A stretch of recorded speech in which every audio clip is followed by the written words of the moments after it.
いかなる時もポジティブな言動と笑顔を心がけ、仲間に勇気を与える。一般的にはバカとかアホですよね。バカになれとか、バカがいいとか、愛されるおバカキャラとかも大事ですよね。こんにちは。このチャンネルでは今の時代に通用する組織づくり、育成術など役に立つお話をしています。ぜひチャンネル登録をよろしくお願いいたします。社長、本日もお願いします。今日のテーマがですね、能力はそこまで高くないけど、絶対にこの人だけを手放すべきでないよ、みたいな人材の人ってたまにいるじゃないですか。そういう人が共通する特徴として、日々の仕事にどのような姿勢とか態度で挑んでるのかなっていうところ、そういう人材の特徴みたいなのを、なんかこう3選みたいな形式で、ちょっと今回ご紹介いただければなと思います。ポジティブですよね。なんかうちのバリューで表してる文言があるんですけど、いかなる時もポジティブな言動と笑顔を心がけ、仲間に勇気を与えると書いてあるんですよ。究極ポジティブな人って仲間に勇気を与えるんですよね。僕も正直過去散々そういう人に勇気を与えてもらったんで、そういう人はまあ本当に前も話した通り重要です。ポジティブって結構講義だと思うんですけど、具体的にどういう人のことを指しますか？これも語弊をなくして言いたいんですけど、一般的にはバカとかアホですよね。これ僕社内でも言いますけど、バカになれとか、バカがいいとか、関西的に言うとアホになれ、アホがいいとか、いい意味のバカアホですよ。これをこうどう表現したらいいかなって言った時に、キングダムとかよく思うんですけど、めっちゃわかりやすく言うとオギコみたいなキャラ。わかりやすいです。読んでない人はわかんないですけど、ぜひ読んでください。オギコ大事です。オギコだ。なるほど。ピンチを忘れさせてくれるとか、普通に思ったことそのまま言うから、なるほどってなったりとか、シーンとかも近いですけどね。確かに。大谷翔平とかもそうですよね。この前すごいなと思ったのは、ワールドシリーズの手前の時に、あと一生向こうにされたら、負けると。パドレスの時ですよね。2連勝すればいいだけなんで、それ以上のことはありませんみたいな。普通の人はですよ。やべえ、次負けたら終わっちまうぜ。どうする、みたいな感じがやっぱ一般人結構多いと思うんですよ。それを普通にさらっと、別に2連勝すればいいだけでしょみたいな。そうだねって。すごいな。大谷は全然バカじゃないですけど、そう、わかりやすく言うんだったら、さらっとそういうことが自然体で言える人。愛されるおバカキャラとかも大事ですよね。なるほど。アップルさんにもいらっしゃいますか？何か。います。結構バカ貴重ですよ。貴重ですね。いいバカが貴重ですよ。意外とこれ採用とか育成大変なのは、採用されにくいですね。なるほど。地頭あんま良くない。要は勉強ができない人が多いですよ。でもそれってある意味なんでだろうなって考えた時に、逆に言うと勉強で要は型をはめられてこなかったかもしれないから、自由なのかもしれないですよね。いいバカなのか本当のただアホなのかみたいなの見極め難しいですよね。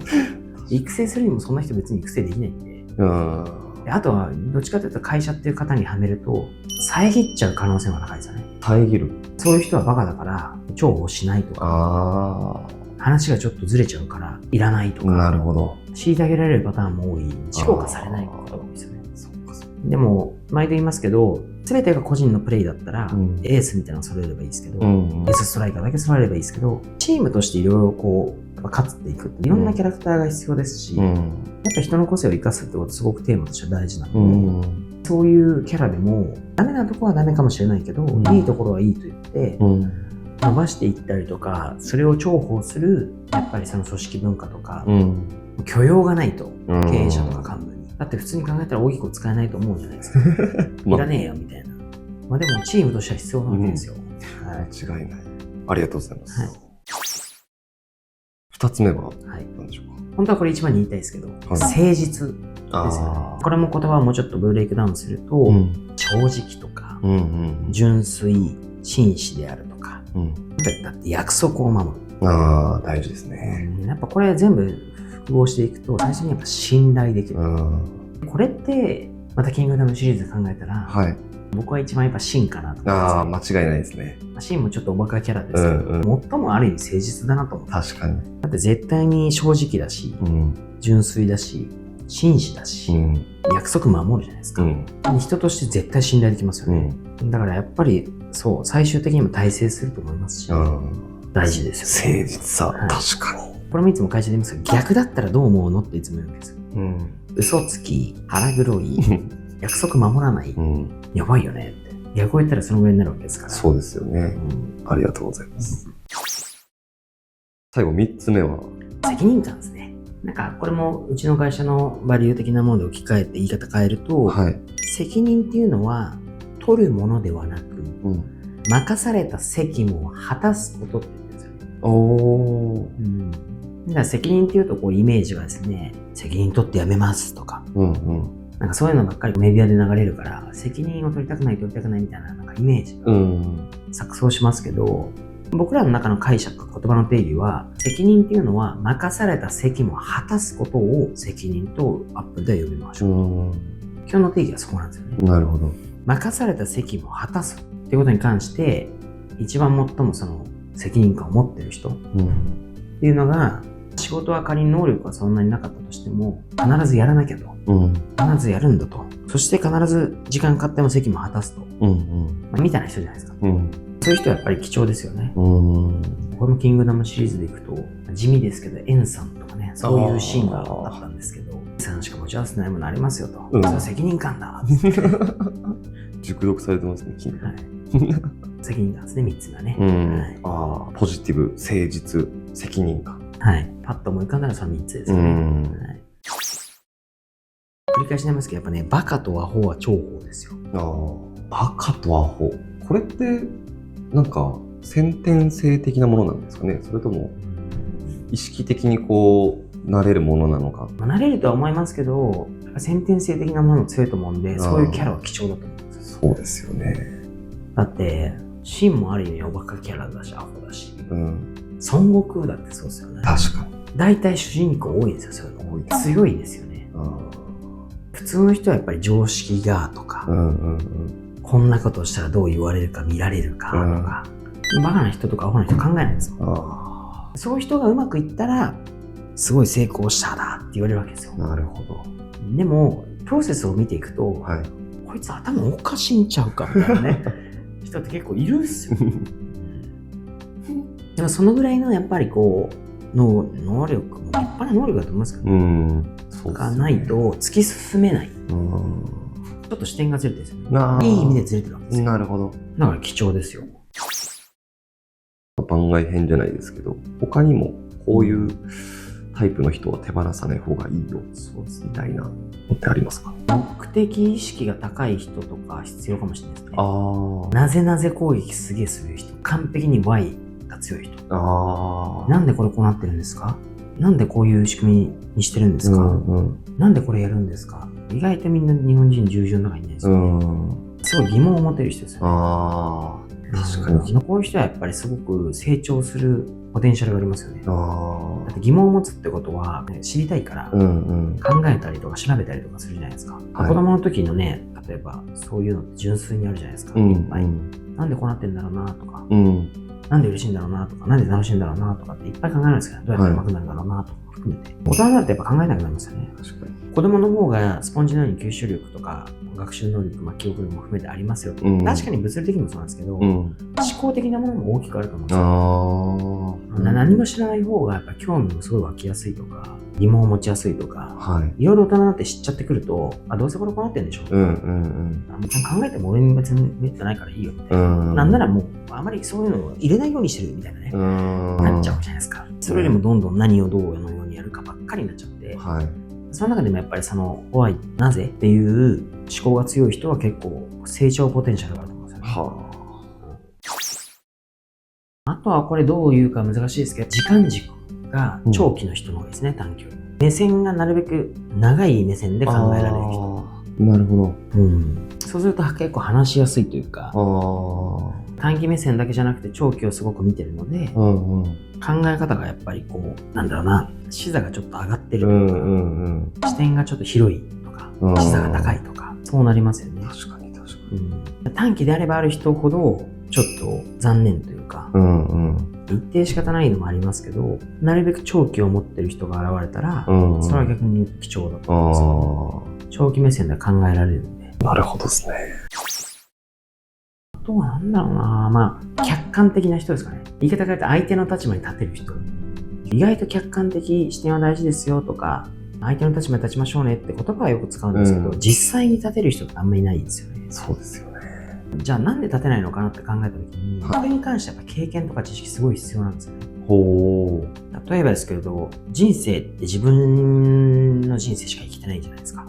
自分が生まれてきた時からの人生背景とか価値観とかができてるわけですけど、これに対して1億人いたら1億通りあるわけで、パターンはある程度あるにしても、想像をなるべく近づけていかなきゃいけないんで、言うなれば俳優とかってそういうことじゃないですか。この役を演じるのに自分もなりきらなきゃいけないから、そういう世界を経験しに行くとか、やってみるとかっていう人結構いるじゃないですか。なんかああいうのはやっぱものすごい大事だなと思っていて、いろんなことを知っていろんなことを経験しないとなかなか相手の立場に本当に立つってできないんですよね。人間どうしても主観的要素とかやっぱ自分が中心なので、自分の価値観とかもちろん入っていっちゃうんですけど、それもいいんですよ。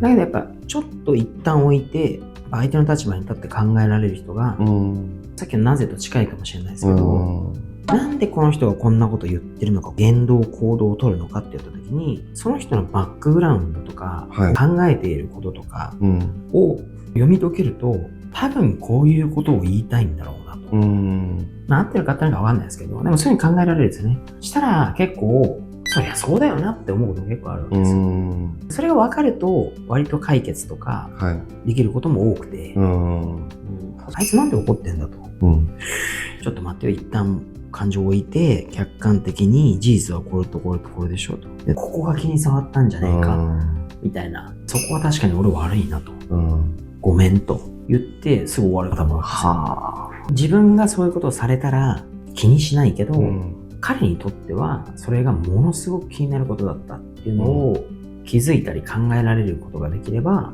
物事って結構うまく解決できたりとか、トラブルなくて済んだりしますよね。なるほど。客観的で相手の立場に立つことができる人っていうのは、そういう思考とか経験知識がある人だから、結構貴重だったりしますよね。なるほどですね。あと分かりやすいところで言うと、意外と心配性。僕もすごい心配性なんですよ、実は。そうですか。楽観的な人よりも心配性の方がいいですね。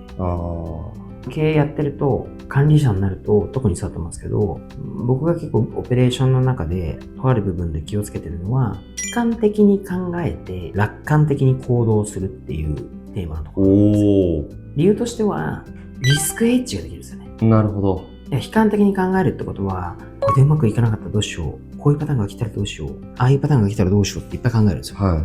そこまで考えなくていいじゃんってたまに言われるんですけど、でも考えるんですよ。でもこれだけだと落ち込んでっちゃうんで、考える理由としては、万が一それが起こった時にどう対応するかを事前に考える。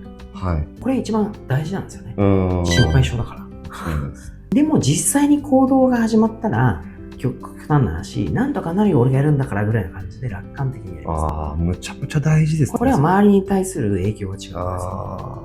いつまで経っても社長が、やばい、あれ起きたらどうしよう、これ起きたらどうしよう、ってなったら、じゃあみんな心配になるじゃないですか。それは楽観的に行動をして、この人だってやってくれるんじゃないかとか、できるはずだっていうのをやっぱりちゃんと雰囲気で出すと。仕事できる人からすると、やっぱ結構心配性の人多くて、タイプにもありますけど、結構、蓋開けてみるとそういう人も多いと思うんですよ。悲観的に考えて楽観的に行動するっていう風なテーマを持って結構やってるんですよね。その前提はやっぱ心配性なんですよ。なるほどね。でも今おっしゃっていただいた番外編の事例は、意識を変えればそっちの方向に向かっていきそうな気もしますね。そうですね。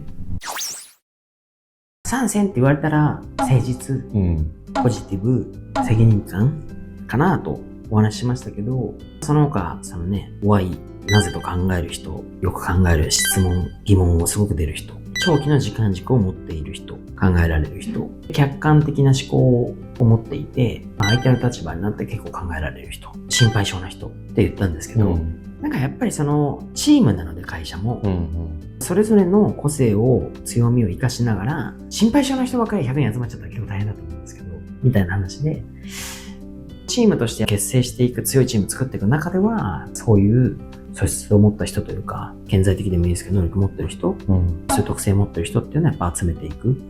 今言ったような人たちは結構貴重なんだろうなとは思ってます。ありがとうございます。皆様からいただくいいねや、コメントは見ていて大変励みになります。この動画が気に入ったらぜひいいねやコメントをお願いいたします。